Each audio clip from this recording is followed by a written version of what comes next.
Hills Like White Elephants by Ernest Hemingway. The hills across the valley of the Ebro were long and white. On this side there was no shade and no trees, and the station was between two lines of rails in the sun. Close against the side of the station there was the warm shadow of the building and a curtain, made of strings of bamboo beads, hung across the open door into the bar to keep out flies. The American and the girl with him sat at a table in the shade outside the building. It was very hot, and the express from Barcelona would come in 40 minutes. It stopped at this juncture for 2 minutes and went on to Madrid. "What should we drink?" the girl asked. She had taken off her hat and put it on the table. "It's pretty hot," the man said. "Let's drink beer." "Dos cervezas," the man said into the curtain. "Big ones?" a woman asked from the doorway. "Yes, 2 big ones." The woman brought 2 glasses of beer and 2 felt pads.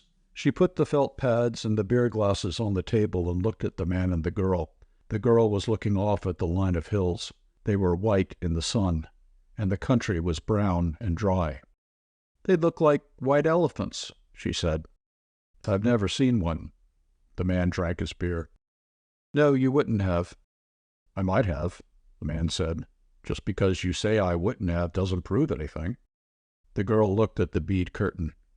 "They've painted something on it," she said. "What does it say?" "Anos del Toro. It's a drink." "Could we try it?" The man called, "Listen," through the curtain. The woman came out from the bar. "4 reales. We want 2 Anos del Toro." "With water?" "Do you want it with water?" "I don't know," the girl said. "Is it good with water?" "It's all right." "You want them with water?" asked the woman. "Yes, with water." "It tastes like licorice," the girl said, and put the glass down. "That's the way with everything." "Yes," said the girl. "Everything tastes of licorice, especially all the things you've waited so long for, like absinthe." "Oh, cut it out." "You started it," the girl said. "I was being amused. I was having a fine time." "Well, let's try and have a fine time." "All right, I was trying. I said the mountains looked like white elephants. Wasn't that bright?" "That was bright." "I wanted to try this new drink. That's all we do, isn't it? Look at things and try new drinks?" "I guess so." The girl looked at the hills. "They're lovely hills," she said. "They don't really look like white elephants. I just meant the coloring of their skin through the trees." "Should we have another drink?" "All right." The warm wind blew the bead curtain against the table. "The beer's nice and cool," the man said. "It's lovely," the girl said. "It's really an awfully simple operation, Jig," the man said. "It's not really an operation at all." The girl looked at the ground the table legs rested on. "I knew you wouldn't mind it, Jig. It's really not anything. It's just to let the air in." The girl did not say anything. "I'll go with you, and I'll stay with you all the time. They just let the air in, and it's all perfectly natural." "Then what will we do afterward?" "We'll be fine afterward, just like we were before." "What makes you think so?" "That's the only thing that bothers us. It's the only thing that's made us unhappy." The girl looked at the bead curtain, put her head out, and took hold of 2 of the strings of beads. "And then you think we'll be all right and be happy?" "I know we will. You don't have to be afraid. I've known lots of people that have done it." "So have I," said the girl. "And afterward they were all so happy." "Well," the man said, "if you don't want to, you don't have to.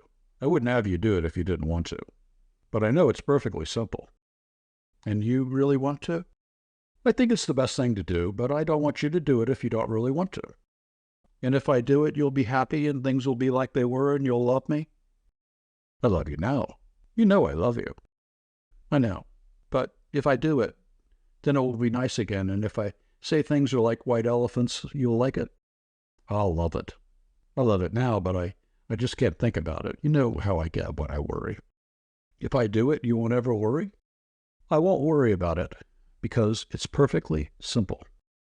"Then I'll do it, because I don't care about me." "What do you mean?" "I don't care about me."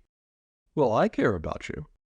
"Oh, yes, but I don't care about me. I'll do it, and then everything will be fine."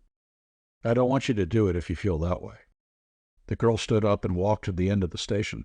Across, on the other side, were fields of grain and trees along the banks of the Ebro.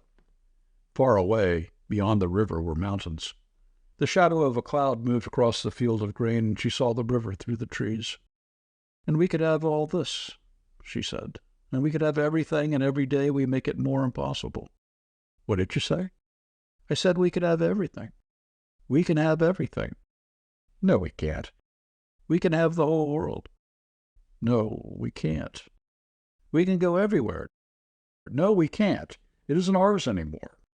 "It's ours." "No, it isn't. And once they take it away, you never get it back." "But they haven't taken it away." "We'll wait and see." "Come on back in the shade," he said. "You mustn't feel that way." "I don't feel any way," the girl said. "I just know things. I don't want you to do anything that you don't want to do." "Nor that isn't good for me," she said. "I know. Could we have another beer?"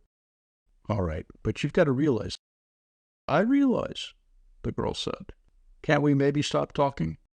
They sat down at the table, and the girl looked across at the hills on the dry side of the valley, and the man looked at her and at the table. "You've got to realize," he said, "that I don't want you to do it if you don't want to. I'm perfectly willing to go through with it if it means anything to you." "Doesn't it mean anything to you? We could get along." "Of course it does, but I don't want anybody but you. I don't want anyone else.